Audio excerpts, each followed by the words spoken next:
Assalamualaikum warahmatullahi wabarakatuh. Waalaikumsalam warahmatullahi wabarakatuh. Alhamdulillah,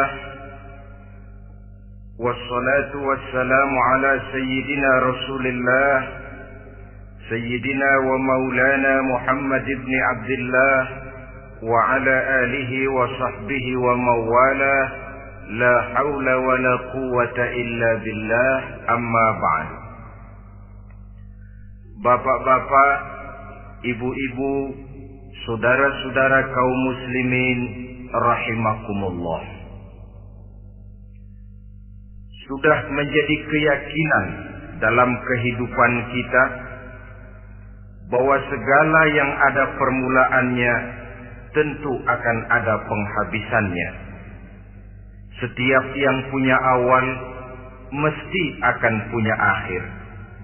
Tidak ada keabadian dalam kehidupan dunia ini. Semuanya datang dan pergi silih berganti, berubah oleh pergeseran masa dan pertukaran waktu. Demikianlah kalau kita mau merenungi kehidupan dari alam di sekitar kita. Sejak dari kehidupan tumbuh-tumbuhan, binatang, sampai kepada kehidupan kita, makhluk bernama manusia. Lihatlah kita manusia misalnya.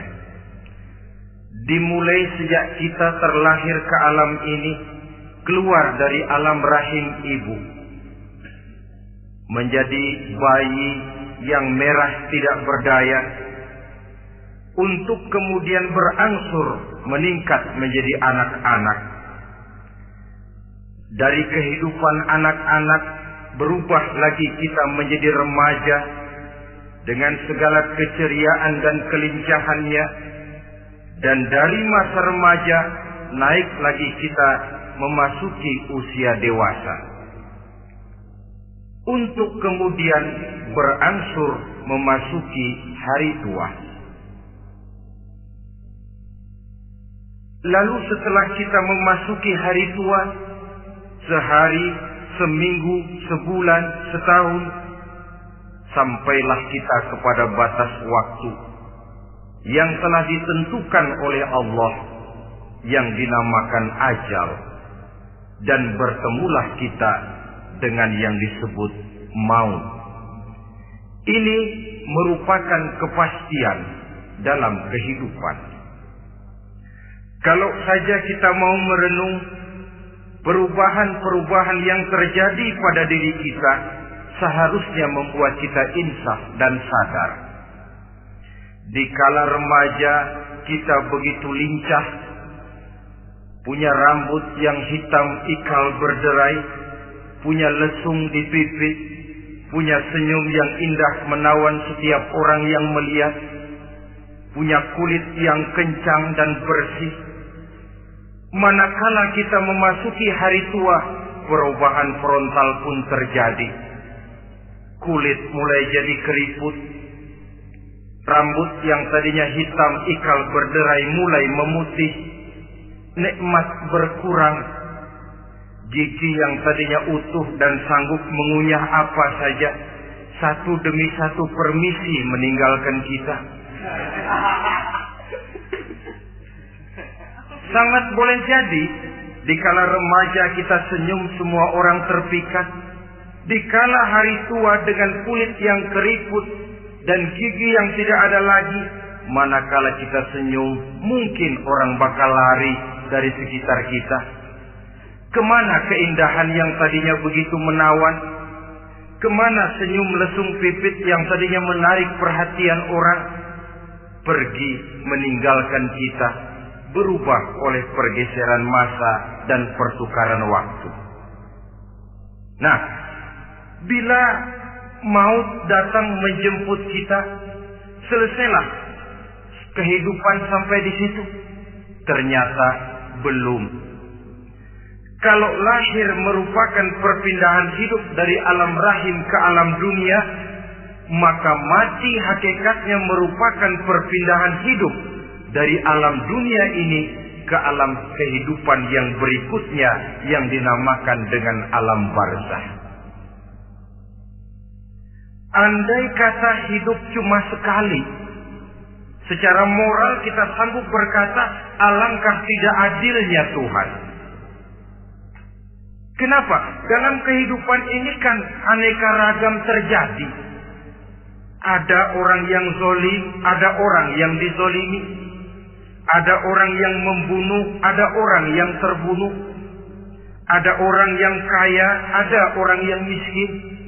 Ada orang yang jujur, ada orang yang menghalalkan segala cara. Sehingga banyak ketidakadilan yang terlepas daripada pengadilan dunia.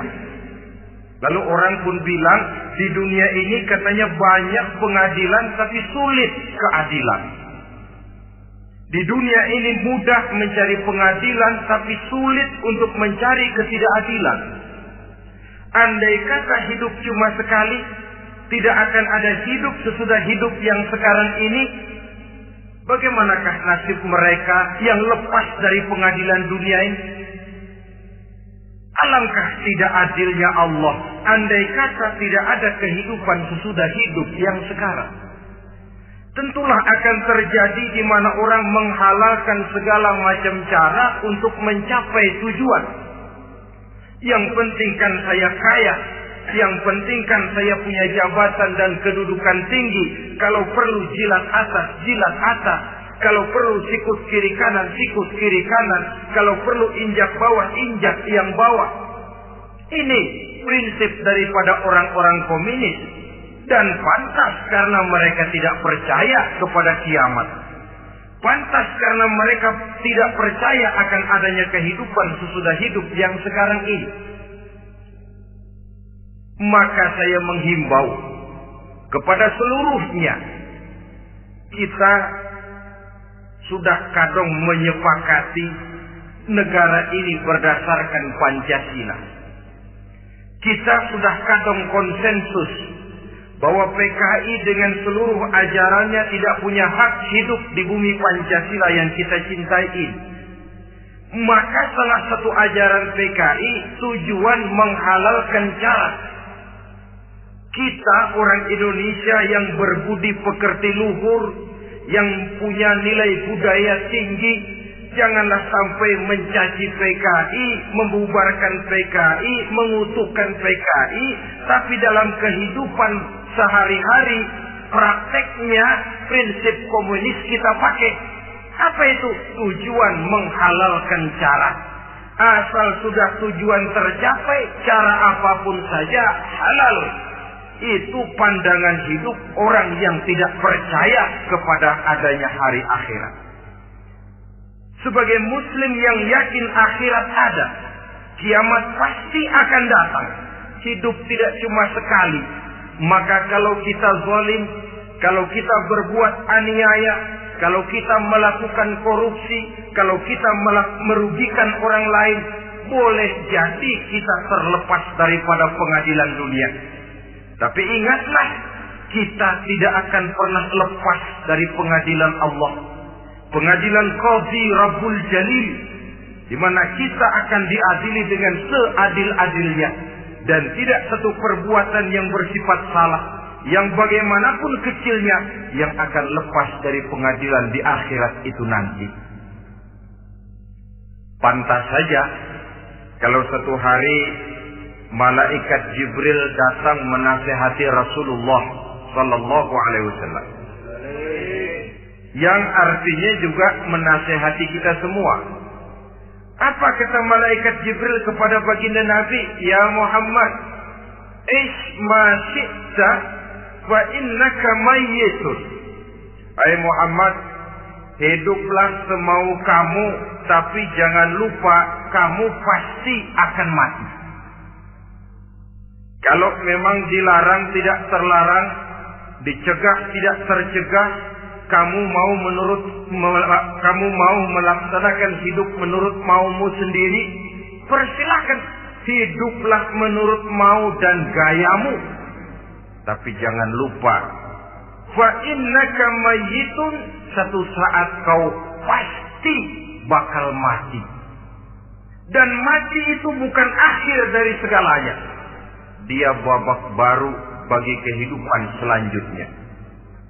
Silakan hidup menurut maumu, tapi jangan lupa kau pasti akan mati. Wa'mal ma syi'ta fa innaka majziyun bih. Kerjakan apa saja yang kamu mau. Kalau kau mau menghalalkan segala macam cara, persilahkan halalkan segala macam cara. Tapi jangan lupa kau akan mendapat balasan dari seluruh amal perbuatanmu. Wa ahbib ma syi'ta fa innaka mufariquhu. Dan cintailah apa saja yang mau kau cintai. Kau cintai anak istrimu, silahkan. Kau cintai harta bendamu, tafadhal. Kau cintai tanah airmu, kau cintai pangkat dan jabatanmu, persilahkan. Tapi jangan lupa, fa innaka mufariquhu. Kau pasti akan berpisah dan akan meninggalkan segala yang kau cintai itu. Apa artinya ini buat kita?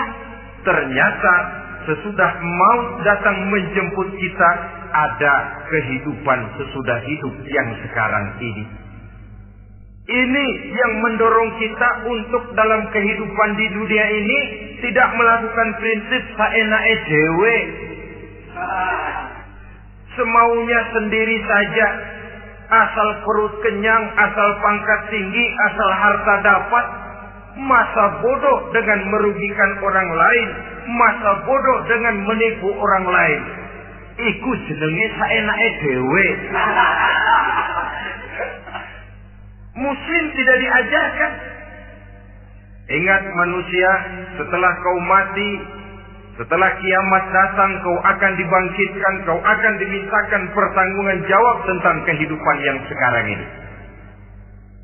Saudara hadirin, oleh sebab itu kalau kita bicara soal kiamat, soal akhirat, ini memang masalah yang gaib, yang sepenuhnya tidak bisa dicernakan dengan kemampuan penalaran intelektual. Dasar di dalam membicarakan ini tidak lain adalah iman kita kepada Allah Subhanahu wa ta'ala. Bukan cuma zaman sekarang, dari zamannya Nabi. Orang itu kalau sudah bicara kiamat, bicara akhirat, ada yang ragu-ragu, ada yang menolak sama sekali. Bukan dari zaman sekarang, dari zaman dulu. Pernah kok satu saat Rasulullah itu dakwah menceritakan, saudara-saudara, akan terjadi kiamat di mana Allah akan membangkitkan manusia dari kuburnya untuk memintakan pertanggungan jawab. Ini dalam dakwahnya Nabi pidato macam itu. Apa reaksi orang? Yang beriman ya mantap, tapi yang tidak beriman, bajingan-bajingan Quraisy ini, mereka bertepuk tangan, mengejek, mencaci. Malahan ini yang luar biasa, ada dua orang kafir namanya Ubay bin Ka'ab dan Al-As bin Wa'il. Mendengar pidato macam ini, mereka buru-buru pulang ke rumah. Ngapain? Ngambil pacul. Lalu berangkat nyari kuburan tua. Dia gali itu kuburan. Tulang-tulangnya diangkut, dibawa ke depan Nabi. Ya Muhammad, tulang-tulang yang udah hancur begini, siapa yang bisa ngidupin lagi? Yang macam-macam aja kamu Muhammad. Enggak rasional, enggak masuk akal. Allah menjawab. Apa kata Allah? وَضَرَبَ لَنَا مَثَلًا وَنَسِيَ خَلْقَهُ قَالَ مَنْ يُحْيِي الْعِظَامَ وَهِيَ رَمِيمٌ قُلْ يُحْيِيهَا الَّذِي أَنْشَأَهَا أَوَّلَ مَرَّةٍ وَهُوَ بِكُلِّ خَلْقٍ عَلِيمٌ. Mereka memberikan perumpamaan kepada kami, kata Allah. Mereka melupakan asal kejadiannya. Mereka bertanya, siapa yang sanggup menghidupkan tulang belulang yang sudah hancur kayak begini? Qul yuhyiha alladhi ansaha awwala marrah. Katakan kepada mereka Muhammad, yang akan menghidupkannya adalah Dia yang telah menciptakannya pertama kali dulu. Kalau Dia sanggup menciptakan, Dia tentu lebih sanggup lagi untuk mengembalikan reproduksi ciptaan itu sebagaimana semula. Yang paling kasihan yang ragu-ragu, akhirat itu ada apa enggak sih? Kiamat itu ada apa enggak sih?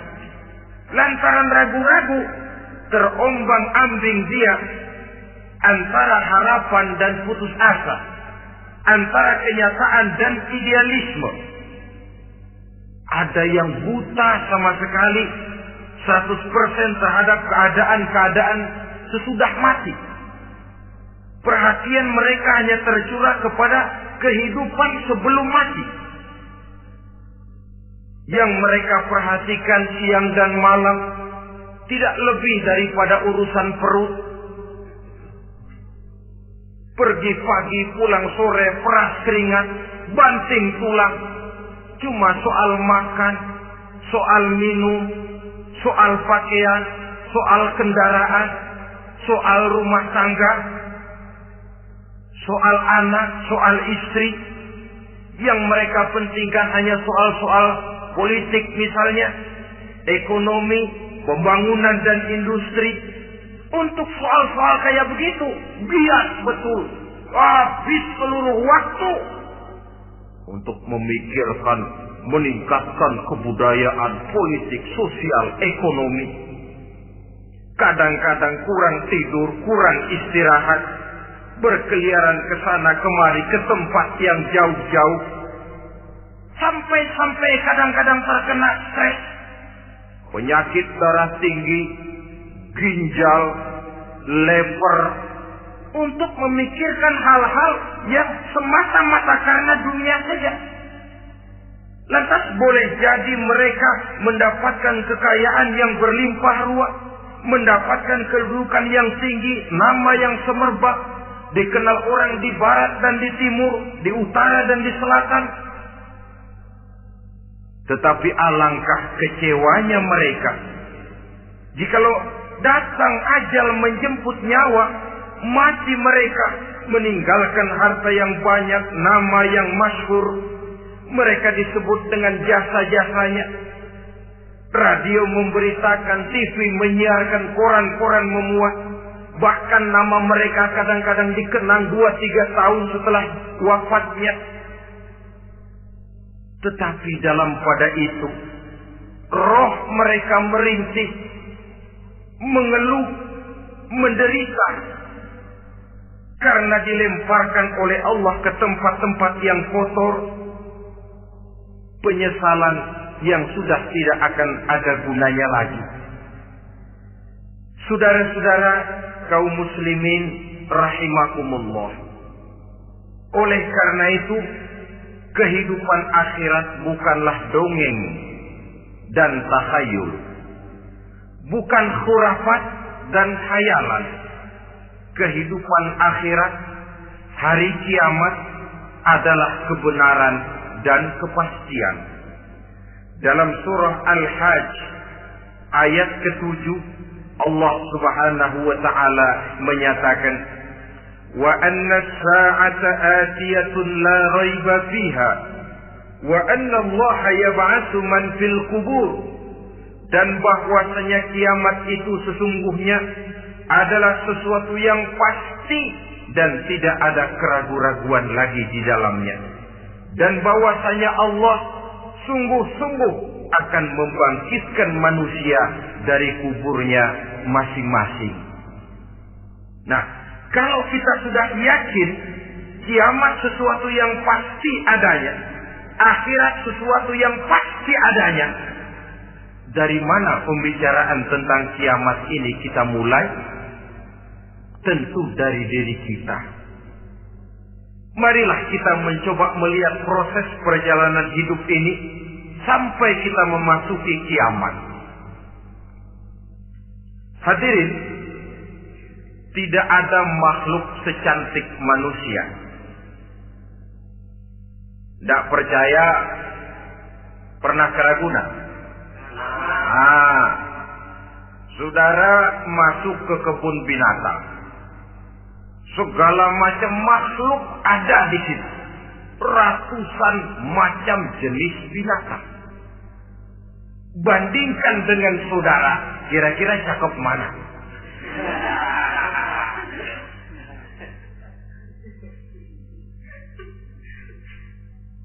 Dari seluruh makhluk yang diciptakan Allah itu, manusia fi ahsani taqwim, dalam bentuk yang paling sempurna, sejak susunan biologis sampai kemampuan berpikir. Biologis kita ya Allah, diciptakan kita begini rupa. Diberikan 2 kaki untuk berjalan, 2 tangan untuk bekerja. Diberikan 2 mata, dua-duanya di depan. Pernah saudara mikir kalau mata kita yang satu di depan, yang satu di belakang? Rasanya nggak laku kacamata.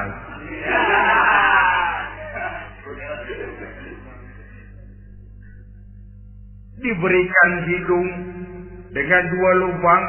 Tahu betul Allah ke bawah lagi lubangnya. Coba pikir kalau lubang hidung kita menghadap ke atas. Aduh, kalau musim hujan repot jagain hidung. Laqad khalaqnal insana fi ahsani taqwim. Sungguh telah kami ciptakan manusia dalam bentuk kejadian yang paling sempurna ketimbang makhluk-makhluk Allah lainnya. Nah, kesempurnaan manusia ini oleh karena hidupnya terdiri dari 2 unsur pokok. Pertama unsur jasmani dan kedua unsur rohani. Jasad dan roh. Jasad yang terlihat sekarang ini, potongan saudara yang ngejedok di depan saya ini jasad saudara. Ini yang berasal dari saripati makanan yang dimakan oleh bapak ibu kita. Lalu hasil kerjasama yang baik antara ibu dengan bapak, terwujudlah kita. Kalimat langsungnya jasad ini berasal dari tanah yang tadi berubah dari bayi, remaja, dewasa, meningkat hari tua. Yang berubah itu jasmani kita. Kenapa? Karena jasmani itu materi, benda, daya tahannya terbatas. Dia berubah oleh pergeseran masa dan pertukaran waktu. Apa ada orang makin tua makin cakep? Jasmani oleh karena dia materi, dia berubah oleh pergeseran masa dan pertukaran waktu. Nah, yang menyebabkan jasmani itu bergerak karena ada ruh di dalamnya. Ini yang menyebabkan kehidupan. Ini yang menjadi sumber kehidupan, pusat kesadaran dan pengertian dalam kehidupan manusia. Tanpa roh dalam diri kita, maka jasad kita pernah lihat orang mati. Itu kalau orang mati, coba perhatikan. Apanya yang kurang? Kupingnya masih ada, tapi sudah tidak sanggup mendengar. Matanya masih lengkap, tapi tidak mampu melihat. Jangankan melihat, terbuka saja tidak. Mulutnya masih ada, tapi sudah tidak bicara lagi. Telinganya cukup, tapi sudah tidak sanggup mendengar. Kakinya lengkap, tapi tidak mampu lagi berjalan. Apa penyebabnya itu? Ternyata jasmani kita, jasad ini, manakala sudah ditinggalkan oleh roh, dia tidak akan bisa berdaya apa-apa. Tidak mampu berjalan, tidak pula berbuat, tidak pula bekerja apapun saja. Saudara-saudara, dua-duanya punya kebutuhan. Jasmani ada kebutuhannya, rohani pun ada kebutuhannya. Jasmani yang jelas perlu makan, perlu minum, perlu tidur, perlu pakaian, dan sebagainya. Nah, apabila saat berpisah datang, ajal sampai, berpisahlah roh dan jasad. Dan itulah yang dinamakan dengan maut. Jadi apa sih mati itu? Mati adalah berpisahnya roh dengan jasad. Sebab itu Islam sangat menganjurkan kita untuk banyak-banyak mengingat mati. Bagaimana caranya mengingat mati? Pertama, mati itu kan pasti. Kira-kira yang hadir di sini ada yang nggak mati nggak kira-kira? Semuanya bakal mati kan? Berani? Sekarang mau? Saudara, sebenarnya kalau kita merenung lebih jauh, orang itu tidak perlu takut mati. Walaupun tidak boleh terlalu berani menghadapi mati. Karena bagaimanapun takutnya kita kepada mati, toh dia pasti datang. Bagaimanapun beraninya kita mati, kalau belum ajal, dia tidak mati juga. Jadi Muslim itu kan harus berani menghadapi hidup dan tidak takut menghadapi mati. Mati adalah sesuatu yang pasti. Muslim dianjurkan banyak-banyak mengingat mati dalam kehidupan. Caranya bagaimana? Pertama, berziarah nengokin teman yang sakit. Ya? Suka nengokin teman yang sakit enggak? Oh, itu pahalanya kata Nabi. Menengok orang yang sedang sakit lebih afdol daripada sholat sunnah 1000 rakaat. Apa pernah saudara sembahyang sunnah sampai 1000 rakaat? Nengokin orang sakit pahalanya lebih afdol daripada itu. Kenapa menengoki orang sakit mengingatkan kita kepada mati? Iya ya, ini teman saya yang kemarin segar banget, bercanda sama saya, ketawa sama-sama, sekarang terbaring tidak berdaya, hilang kemampuannya, hilang keceriaannya, sakit. Iya kalau sembuh, kalau aja, iya sekarang giliran dia, kalau jatuh ke saya. Lalu menghibur teman dengan kata-kata yang enak, yang akan mendatangkan sugesti supaya dia cepat sembuh. Jangan nengokin orang sakit, jujur. Sakit apa lu? Perut. Emang teman gua kemarin sakit begini mati. Wah, itu orang bisa jadi shock lantaran etika kita tidak akan sampai ke sana. Menjenguk orang sakit akan mengingatkan kita kepada mati. Apalagi ziarah kubur. Ada yang orang tuanya sudah meninggal? Nah, kalau ada, ya tidak bisa tiap hari, sekurang-kurangnya seminggu sekali, Jumat pagi misalnya, ziarah kita ke kubur. Sehingga kalau kita masuk kubur kan ada etikanya. Assalamualaikum ya ahlal kubur wa inna insyaallahu bikum lahiqun. Hai penduduk kubur, keselamatan bagi kamu dan kami yang masih hidup sekarang ini insyaallah pasti bakal nyusul kamu. Iya, yang kemarin gagah benar sekarang terbaring tanpa daya. Ini unggukan kuburannya. Yang kemarin ada sekarang sudah tidak ada. Kemana dia? Kami satu saat pasti akan begini. Ingat mati. Lalu apalagi yang bisa membuat kita ingat kepada mati? Mengawal jenazah. Bukankah sangat dianjurkan oleh agama? Bahkan kalau bisa sejak mengurusnya, memandikannya, mengkafankannya, menyolatkannya untuk kemudian mengantarnya ke kubur. Hari ini saya antar dia ke kubur, besok boleh jadi saya yang diantar orang. Hari ini saya solatkan dia, besok boleh jadi saya yang disolatkan orang. Hari ini saya masukkan dia ke liang lahat, besok mungkin giliran saya dimasukkan orang ke liang lahat. Ingat mati, tumbuh kesadaran. Lalu daya positifnya dalam kehidupan apa? Nah, saudara-saudara hadirin, orang yang mengingat mati bukan lantas menjadi lemah dalam kehidupan, menjadi putus asa, sedikit semangat, terbentur kesulitan, mudah frustasi. Bukan itu tujuannya kita diperintah mengingat mati. Jelasnya Islam menganjurkan kita untuk mengingat mati guna maksud-maksud yang positif, supaya orang lalu sadar hidup ini cuma sebentar.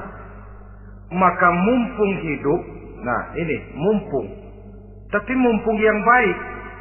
Mumpung hidup, maka hidup yang singkat ini harus saya pergunakan dengan sebaik-baiknya, melakukan kebajikan yang sebanyak-banyaknya, menjauhkan rasa malas, menunggu keajaiban yang datang dari langit, berleha-leha, bermain-main, sementara maut kalau dia datang tidak pernah main-main.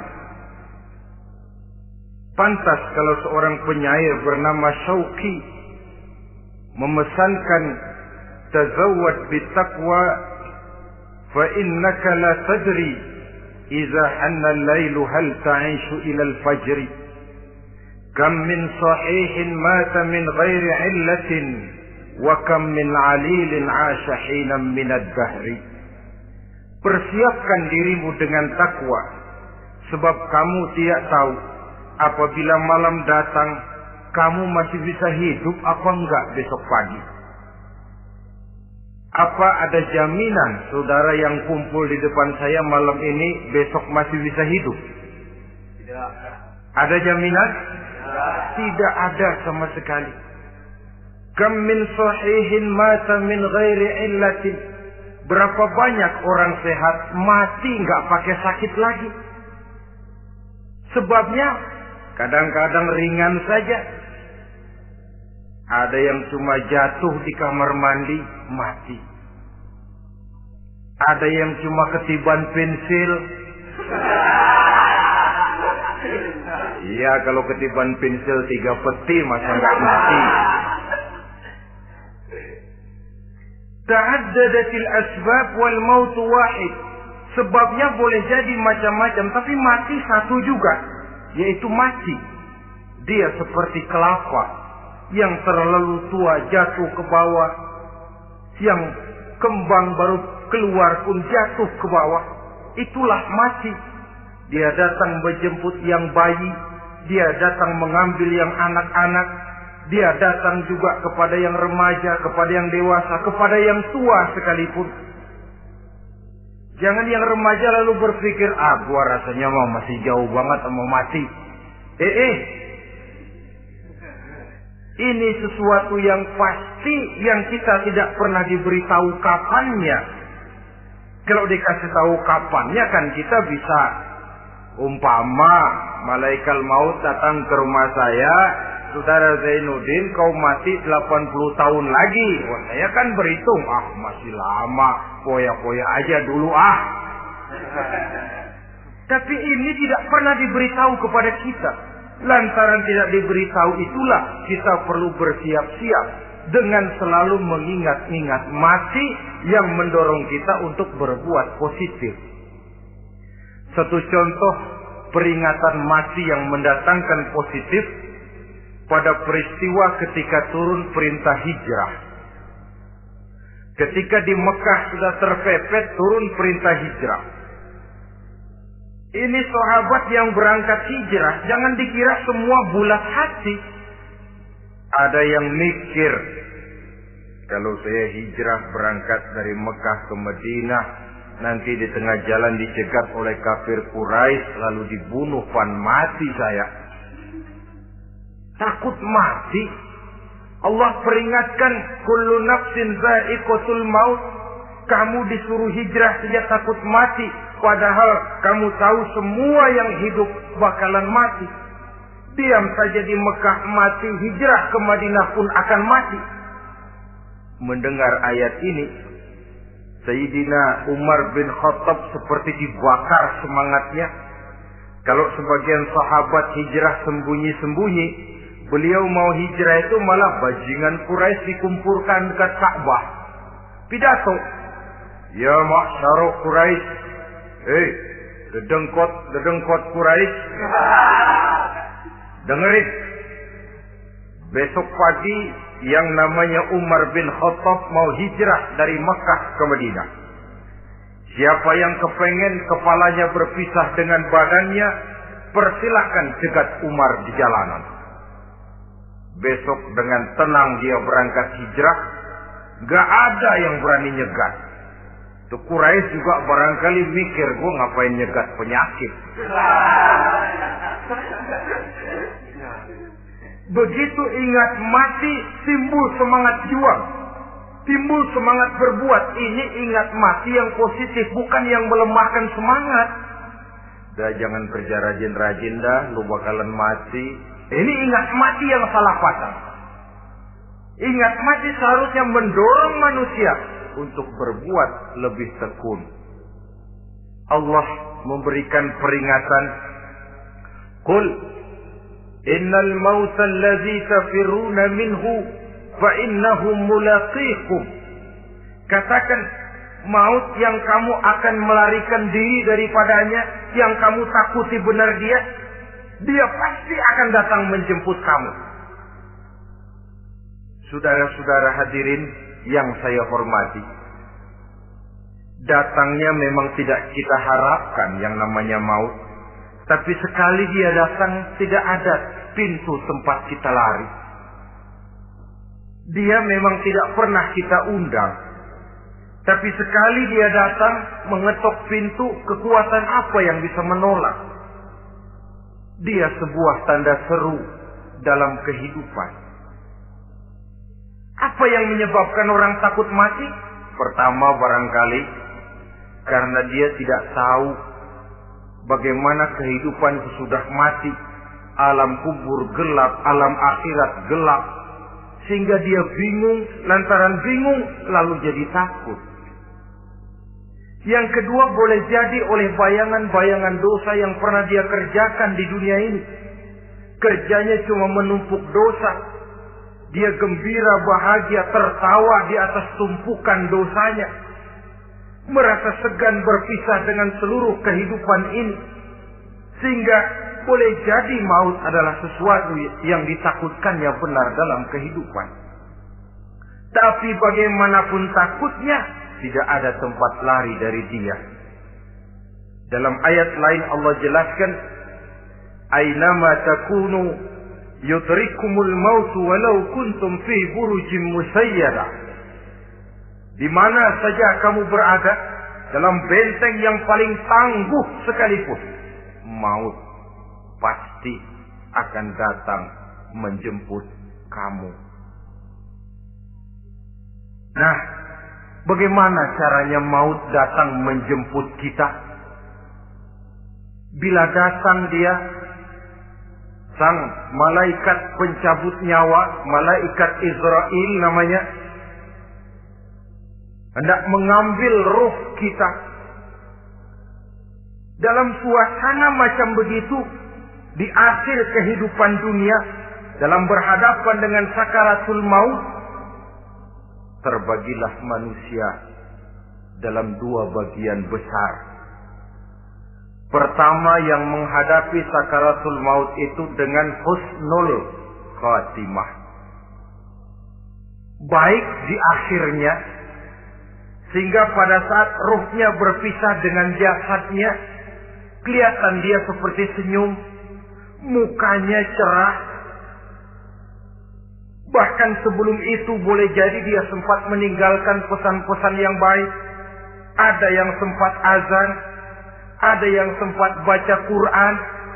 Pernah kan nemui orang yang mau mati seperti itu? Yang sempat azan, yang sempat baca Quran, yang sempat meninggalkan wasiat-wasiat yang baik. Sebab apa? Malaikat maut datang menjemput mereka juga dengan baik-baik. Dicabut ruhnya perlahan-lahan.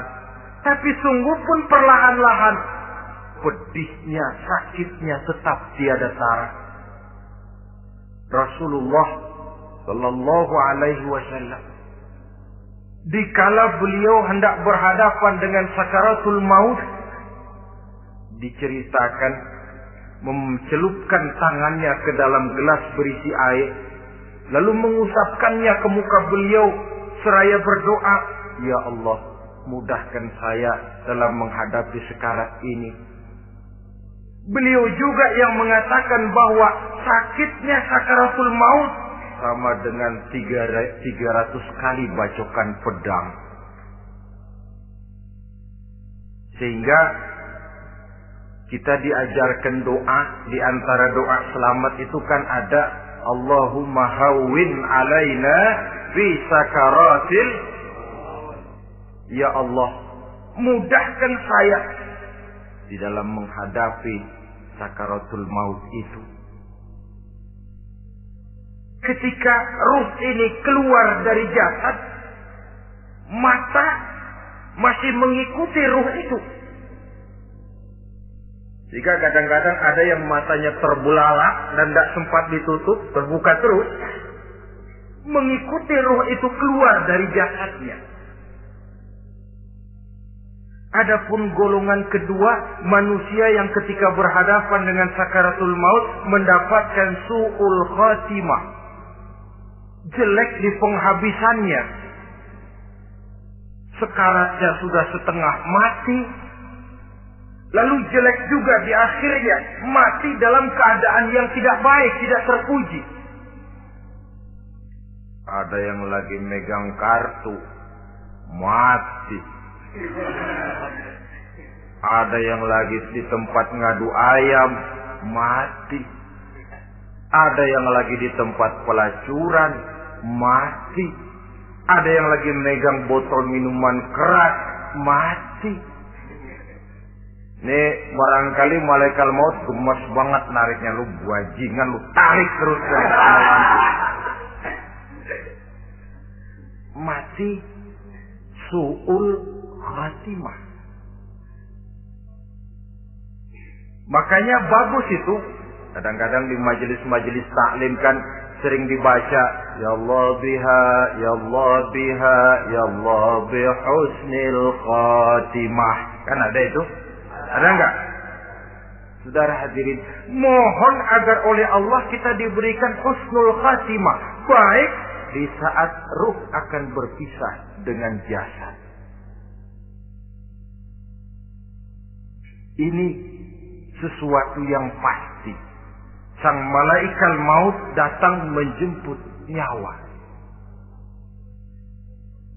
Setelah ruh berpisah dari badan, maka tinggallah sang badan.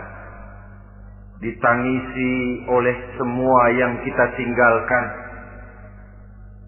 Sehingga kepada putrinya Fatimah, ketika malaikat maut datang hendak menjemput baginda Nabi, beliau berkata kepada anaknya, Fatimah, kamu tahu siapa yang datang? Saya tidak tahu, Bapak. Yang datang hadimul lazat. Itu dia yang menghancurkan seluruh kesenangan dunia. Waqati'us syahwat, yang memisahkan kita dengan seluruh yang kita cintai. Dia malaikat maut, Pak. Manakala jasad sudah ditinggalkan oleh ruh, itulah yang dikerubungi orang. Anak menangis, istri menangis, orang tua bersedih, teman-teman merasa kehilangan, menangisi jasad. Diuruslah jasad kita, dimandikan sebagaimana mestinya, dikafankan dengan kain putih 3 lembar, itu yang hendak kita bawa kembali ke tempat asal kita. Pakaian sutra, jas yang mereknya Switzerland wool, kain yang Samarinda, sepatu yang Belly atau Beltoni, jam tangan yang Rolex, kendaraan yang serba mewah. Tidak ada yang menyertai kita. Kain putih 3 lembar itu saja lagi. Demi setelah dikafankan, dibujurkan kita menghadap ke arah kiblat, orang banyak pun datang menyolatkan kita dengan 4 takbir, diiringi dengan doa. Lalu upacara pelepasan, berangkat kita meninggalkan anak, istri, suami, kampung halaman, tanah air, bahkan alam dunia ini. Selamat tinggal alam dan seluruh isinya. Tinggallah yang tinggal. Saya akan kembali ke tempat asal dari mana saya datang, untuk kembali mempertanggungjawabkan seluruh perbuatan saya dalam kehidupan ini. Manakala upacara pelepasan selesailah sudah, dimasukkan kita ke keranda jenazah, digotong orang, bismillah wa ala millati rasulillah, dibawa ke tempat peristirahatan terakhir katanya. Padahal dulu kalau mau kita istirahat, ke villa lah kita, ke Bali lah kita, ke Hong Kong lah kita, ke tempat-tempat tamasya yang indah. Oh, rupanya akan sampai juga perjalanan menuju tempat peristirahatan terakhir, yang luasnya tidak akan lebih dari 2 kali 1 meter. Diusung orang kita, diantarkan orang banyak. Manakala sampai ke atas liang lahat, pengusung jenazah dibuka, diturunkan kita ke liang lahat, dibaringkan. Gumpalan tanah akan jadi bantal kita. Muka dibuka, dihadapkan ke arah kiblat. Setelah itu ditutup liang lahat kita dengan kayu. Masih belum kurang, diuruk dengan tanah. Yang menguruk orang-orang yang tadinya mencintai kita, menyayangi kita. Tapi ketika jasad sudah ditinggalkan ruh, habis rupanya cintanya. Coba jasad kalau sudah ditinggalkan ruh, 3 hari aja di rumah serem. Ya mayit, siapa yang betah nemenin mayit?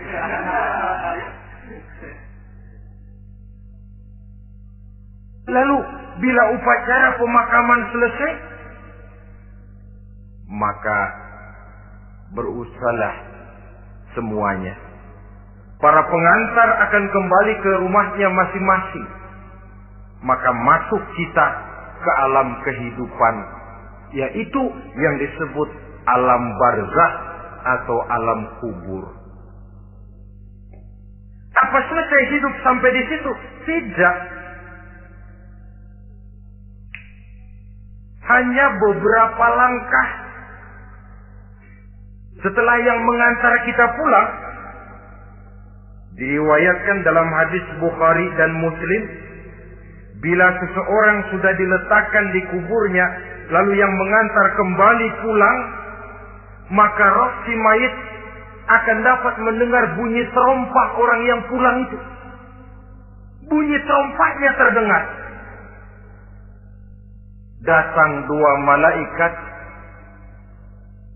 menanyakan dia dengan pertanyaan-pertanyaan yang kalau bisa dijawab dengan betul. Dua malaikat yang bernama Munkar Nakir akan bilang, jawabanmu betul. Tenanglah kau di sini, naumatal arus. Tidurlah kau di sini seperti tidurnya pengantin. Orang yang baik-baik di alam kuburnya akan mendapat nikmat kubur. Sehingga masa penantian yang lama, jangan lupa, kita masuk ke kubur itu kan menunggu sampai datangnya hari kiamat. Jadi kalau kiamat umpama masih 1000 tahun lagi, ya 1000 tahun kita menunggu.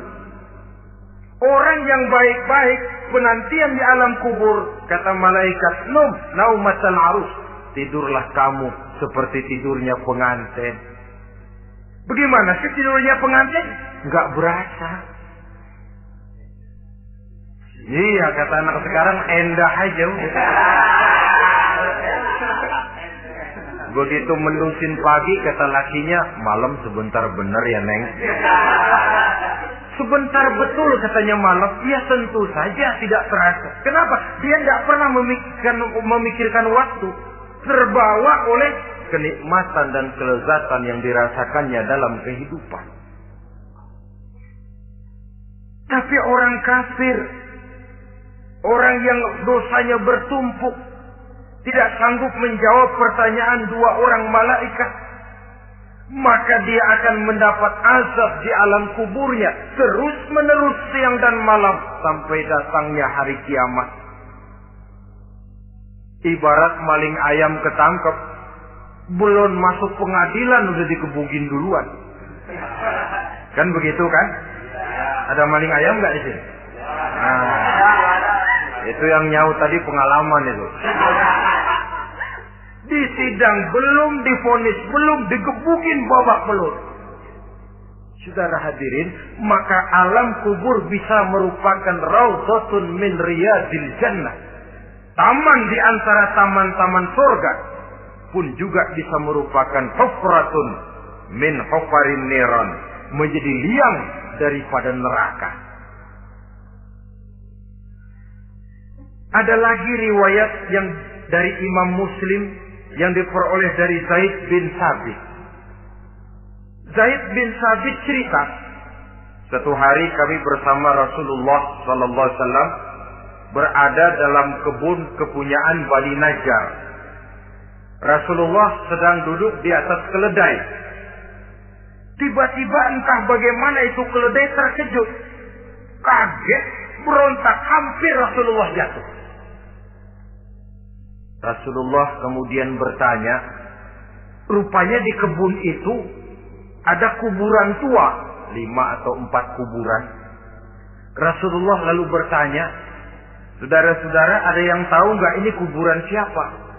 Nggak ada ya Rasulullah. Memang kenapa? Ini penghuni kuburnya lagi disiksa oleh Allah. Andai kata boleh saya mohon kepada Allah supaya kamu dengar seperti yang saya dengar, andai kata saja kamu kuat mendengarnya, saya pasti akan berdoa. Tapi sayang, saya yakin kamu pasti tidak akan kuat mendengar mereka mendapat azab di kuburnya. Hadis sahih riwayat Imam Muslim dari Zaid bin Sabit. Kehidupan di alam barzakh. Pak, iya kalau yang matinya dikuburin. Lah kalau yang matinya diceburin ke laut, dibakar, di medan perang hilang gak ketahuan kemana jenazahnya. Saudara, hilang dikubur di dalam lautan, direndam itu kan cuma logika kita. Menurut Allah tidak ada perbedaan orang mati dikubur di dasar lautan atau dibakar sampai jadi abu atau gugur di medan perang tidak ketemu jenazahnya. Entah mereka tetap masuk ke alam barzakh namanya.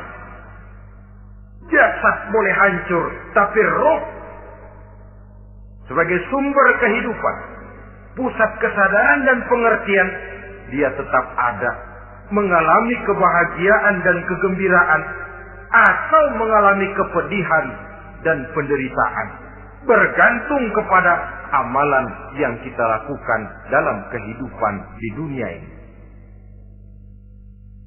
Maka dalam Yasin tadi kan jelas, Qul yuhyiha alladzi ansha'aha awwala marrah.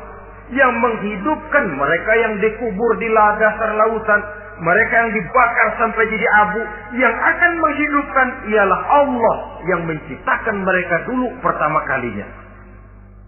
Jadi kalau sudah ada aslinya, ya tentu tidak perlu contoh lagi, akan sangat mudah membuatnya.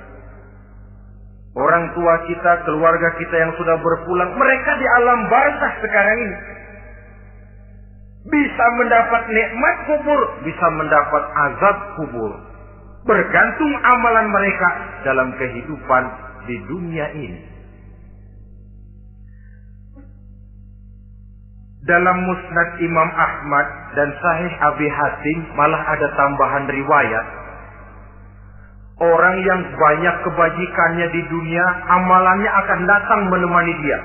Sholatnya dekat kepalanya, puasa sebelah kanan, zakat sebelah kiri. Menghibur dia. Malahan dikatakan berbentuk orang yang cantik menemani dia di alam kuburnya. Aneh dia tanya, man anta lam ara fid dunya ajmal minka. Siapa kamu? Di dunia ini belum pernah saya melihat orang secantik kamu. Dia jawab, ana amaluka sholeh. Saya adalah amalmu yang soleh yang kau kerjakan waktu di dunia. Saya sekarang diperintahkan untuk menemani kamu di sini.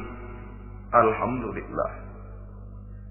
Sedangkan amalnya yang jahat akan datang dalam bentuk yang menyeramkan menemani dia di sana.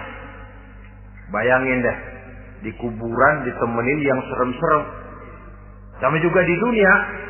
Di dunia, kalau kita di tempat gelap ditemenin orang cakep, enak nggak? Wah, pengalaman. Tapi coba bayangin, sudah tempatnya gelap, yang nemenin jelek nggak ketulungan, gerah kita. Nah, saudara hadirin yang saya hormati, lalu bagaimana tempat arwah-arwah yang sudah kembali menghadap Allah yang disebut mustaqarrul arwah itu? Macam-macam tingkatannya sesuai dengan profesi dan amalannya waktu di dunia.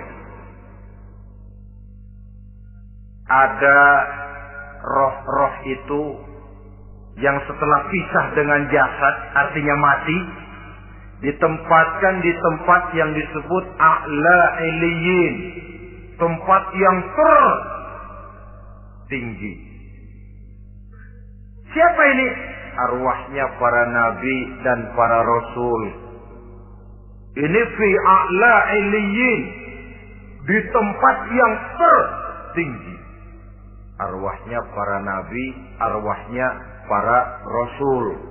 Dan karena kita bukan nabi, bukan rasul, ya jangan mimpi dapat tempat fi a'la iliyin. Kecuali kalau Allah menghendaki, itu hak prerogatif Allah. Tapi kan tidak adil kalau Allah melakukan itu. Ini kelompok roh-roh yang masuk golongan fit. Wah, the first class. Para nabi, para rasul. Lalu ada pula roh-roh itu yang setelah pisah dengan jasadnya diumpamakan seperti burung-burung hijau yang berterbangan di perkebun-kebunan surga. Roh siapa mereka ini? Rohnya para syuhada, orang-orang yang mati syahid gugur membela agama. Nah, ini bedanya orang mati syahid dengan pahlawan, ya. Apa bedanya syuhada dengan pahlawan? Kalau syuhada, orang yang gugur membela agama, niatnya karena Allah, mati syahid. Kalau pahlawan, orang yang gugur membela negara, orang yang dianggap berjasa kepada pemerintah. Klimaksnya, kalau orang mati syahid, jelas surga. Tapi pahlawan, belum tentu surga. Kenapa? Bergantung kepada negara macam apa yang dibelanya dan pemerintah model mana yang dibelanya. Di negara-negara komunis misalnya, banyak nggak pahlawan? Dengan sekian tanda jasa yang mati di medan perang dan sebagainya. Kira-kira pahlawan komunis masuk surga nggak? Ya, kalau pahlawan komunis masuk surga, kita nggak kebagian kapling di surga barangkali. Inilah bedanya pahlawan dengan orang mati syahid. Kemudian ada pula roh itu yang tertahan di pintu surga. Tertahan di pintu surga. Ini seperti tadi, orang yang mati syahid tapi masih ada kaitan di dunia. Rasulullah pernah ditanya orang, ya Rasul, kalau saya maju ke medan perang bela agama, mati syahid, apa saya masuk surga? Iya, masuk surga. Kecuali kata Nabi, kalau masih punya utang. Nah, tertahan di pintu surga. Ada pula roh itu yang tertahan di alam kuburnya. Ini umumnya seperti tadi itu. Ada mempunyai dosa, mempunyai kesalahan, sehingga merasakan azab kubur. Ada juga roh itu yang tertahan di permukaan bumi. Mereka yang dalam hidup selalu menumpuk dosa-dosa yang besar, meninggal sebelum keburu untuk bertaubat. Saudara hadirin yang saya hormati, inilah yang kita khawatirkan. Sebab jikalau pada saat roh sudah datang, jikalau saatnya roh datang berpisah dengan jasad, menemukan sakaratul maut, saat itu taubat sudah tidak akan ada gunanya lagi. Masuk ke alam kubur, mendapat azab kubur, sampai datangnya hari kiamat. Berapa lama di alam kubur ini? Menunggulah kita sampai datang saatnya kiamat. Nah, saudara-saudara, apa tanda-tanda hari kiamat? Kapan dia akan datang? Bagaimana hal ihwal manusia pada saat terjadi kiamat? Bagaimana alam ini? Bagaimana perhitungan di padang mahsyar? Insya Allah akan saya ungkapkan pada bagian kedua dari ceramah ini. Insya Allah kita akan lanjutkan pembicaraan ini sampai kepada terminal paling akhir, surga dan neraka. Inilah saja pertemuan kita pada kesempatan kali ini. Terima kasih banyak atas segala perhatian. Mohon maaf atas segala kekurangan. Wabillahi taufiq wal hidayah. Wassalamualaikum warahmatullahi wabarakatuh. Waalaikumsalam warahmatullahi wabarakatuh.